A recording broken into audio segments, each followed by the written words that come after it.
Για σας, γνωρίζω ότι ορισμένες από τις ιδέες που προτείνω εδώ μπορεί να μην είναι αποδεκτές ή να απορριφθούν ως ουτοπικές, αλλά είναι κρίσιμο να συνεννοηθούν όλοι οι 8 δισεκατομμύρια άνθρωποι για να δημιουργήσουν μια διαρκή και ισότιμη κοινή πορεία προς την επίτευξη αιώνιας ειρήνης, εκθετικής προόδου και παγκόσμιας ευημερίας.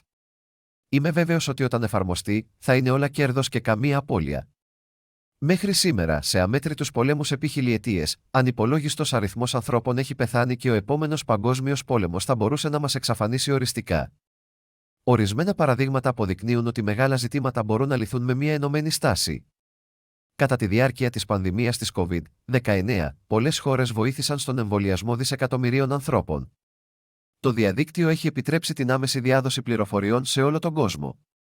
Τα CFCs απαγορεύτηκαν από το 1996 καθώς είχαν αρχίσει να καταστρέφουν το στρώμα του όζοντος που μας προστατεύει από τον καρκίνο του δέρματος. Η Συμφωνία του Παρισιού στοχεύει στον περιορισμό της παγκόσμιας θερμοκρασίας σε αύξηση 1,5 βαθμών Κελσίου πάνω από τα προβιομηχανικά επίπεδα. Η Ευρωζώνη καθιέρωσε μια κοινή νόμισμα, το ευρώ, και κατάργησε τα σύνορα μεταξύ των χωρών της, επιτρέποντας στους πολίτες των χωρών αυτών να ταξιδεύουν και να εργάζονται ελεύθερα σε ολόκληρη την περιοχή. Η Ευρωπαϊκή Ένωση θα απαιτήσει από το 2035 όλα τα νέα αυτοκίνητα που πωλούνται να μην εκπέμπουν CO2.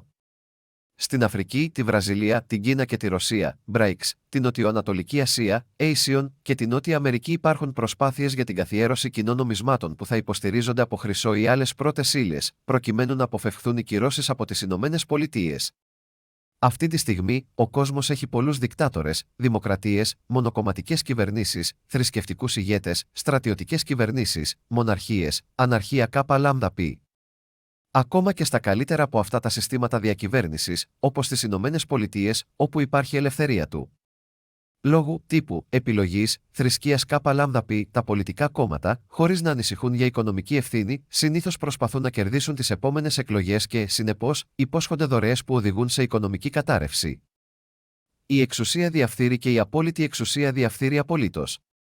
Είναι προφανές ότι ο κόσμος χρειάζεται καλύτερη διακυβέρνηση. Η λύση στις περισσότερες από τις προκλήσεις που αντιμετωπίζει ο κόσμος είναι να δημιουργήσει έναν παράδεισο στη γη. Ο παράδεισος θα είναι ένωση χωρών που θα καλύπτει όλες τις χώρες μέχρι το 2050, ένας κόσμος χωρίς σύνορα, πολέμους ή στρατούς. Αυτό μπορεί να αυξήσει το παγκόσμιο ΑΕΠ τουλάχιστον 5 φορές μέχρι τότε. Μόνο μετά από μακρές, σοβαρές και επικοδομητικές συζητήσεις μεταξύ όλων των χωρών, θα υιοθετήσει ο παράδεισος τις πιο ώριμες και καλύτερες αρχές παγκοσμίως. Ο παράδεισος θα έχει το κράτος δικαίου, χωρίς καμία διάκριση κατά προσώπων, και μια κοινωνία που είναι περιλαμβαντική. Για να προστατεύσουν την εθνικότητά τους, τις θρησκείες, τη δημογραφία, τις γλώσσες, τις πολιτιστικές εκφράσεις ΚΛΠ, μόνο κατόπιν αποφάσεως από τη χώρα θα μπορεί ένας εξωτερικός πρόσωπο ή οντότητα να εισέλθει στις περιοχές της. Το 3 του παγκόσμιου ΑΕΠ, δηλαδή $3 ετησίως, σπαταλιέται στο στρατό και στους πολέμους.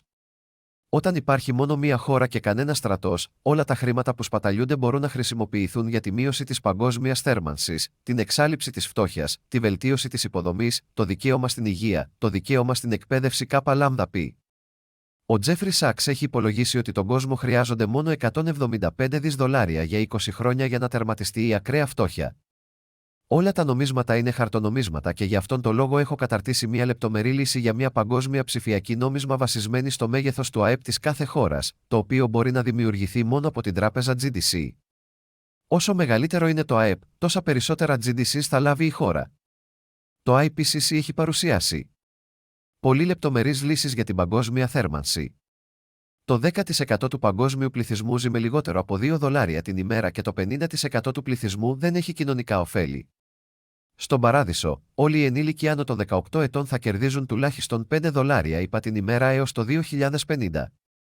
Κανένα πρόσωπο νεότερο από αυτή την ηλικία δεν μπορεί να υποχρεωθεί να εργαστεί.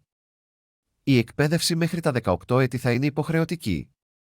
Τροφή και ιατροφαρμακευτική περίθαλψη θα παρέχονται δωρεάν σε φτωχά παιδιά και σε όσους είναι άνω των 65 ετών. Η απειλή από ανεύθυνη τεχνητή νοημοσύνη θα εξαλειφθεί. Φυσικές καταστροφές όπως σεισμοί, επιδημίες ΚΛΠ θα έχουν μια παγκόσμια δύναμη άμεσης δράσης. Η ψηφοφορία θα πραγματοποιείται διαδικτυακά με τη χρήση smartphone και με κρυπτογραφημένη βάση δεδομένων για να αποτραπούν οι παραβιάσεις. Ο Παράδεισος θα έχει μια κοσμική δημοκρατική δημοκρατία, στην οποία όλα τα σημαντικά ζητήματα θα συζητούνται από όλους και στη συνέχεια μια τελική απόφαση θα λαμβάνεται από τους εκλεγμένους εκπροσώπους, οι οποίοι θα επιβάλλουν την εκτέλεση της απόφασης από τη γραφειοκρατία. Όλα τα πολιτικά κόμματα θα πρέπει να παρέχουν ένα σαφές σχέδιο για το πόσους φόρους θα συλλέγονται και πώς θα χρησιμοποιηθούν χωρίς υπερβολική δαπάνη, ώστε όλοι οι ψηφοφόροι να μπορούν να λαμβάνουν ενημερωμένες αποφάσεις. Φυτά και ζώα θα αποκατασταθούν σε επίπεδα που υπήρχαν πριν από την επανάσταση της βιομηχανίας. Η καινοτομία σε διάφορους τομείς όπως ο υπολογισμός κβαντικής, η γεωργία, ο τομέας της πληροφορικής, η φαρμακευτική, η εξάλειψη ασθενειών, καθώς και η πυρηνική σύνδεξη που δεν παράγει ραδιενεργά απόβλητα θα προωθούνται ενεργά.